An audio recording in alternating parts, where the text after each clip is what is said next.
This is Superformance GT40 chassis number P2247 in Monza red, Mark II, that I purchased earlier this year from a collector in Santa Rosa, California.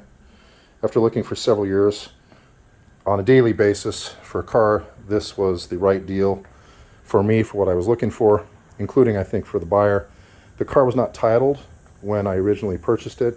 The owner titled the car and we had it shipped. Upon arrival, I registered it here in Arizona. It is a titled Superformance 1966 Mark II GT40. Registration for 5 years, cost approximately 135 bucks. It is a side oiler, as you can see, also with the transaxle cooler. The engine is a Shelby all-aluminum, Windsor-based 427 Stage 2, 565 horsepower with 550 foot-pounds of torque. It is attached to the RBT ZF transaxle, for which I will send you a video with more detail, but this does have a one-off custom all push rod shift linkage, which I'll give you some more details in the future, all the way back to the transaxle, which provides for really great reverse, first gear, and shifting through all the gears. I am 6'3" and over 230 pounds. I do fit in this car with no problem. Ingress and egress is not an issue, especially as the steering wheel pops off easily. The first thing I did when I bought the car is I took it to a auto upholstery shop here in Chandler, south of me, and they removed about 1.5 inches or so foam from the upright and lower portions of the seat, so I would fit easier into it. From this side, you can see a little bit better. The foam was removed, quite a lot of thickness. The pedal box is not all the way back on the left lower portion of the dash. My knee is a little bit close to, but it's comfortable. I am going to be moving that pedal box back a little bit at some point, at which time I will video that as well. But the fit is nice.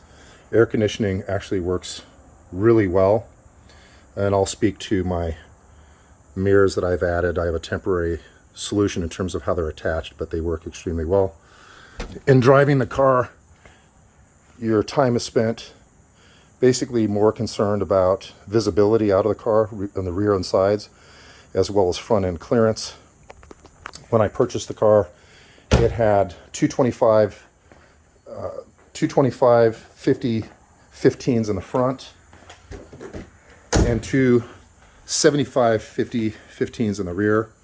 I replaced those with these Avons and went with a 60 size on the front.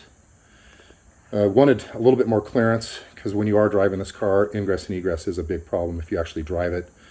Also, better ride.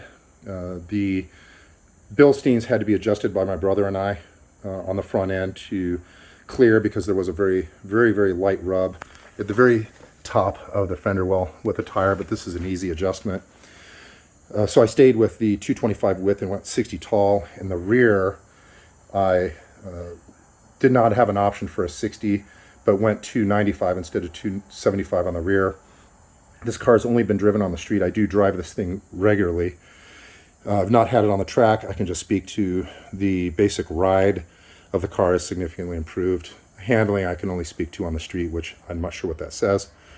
But as we move forward in sorting through this car, which we have done a good bit, I will do some detailed videos of the shift linkage, which I think is very nice. And I don't know if there's another one like it without any cables. And as we further sort through and tune this, which we've already done some work I'll speak to later, in fact, as well.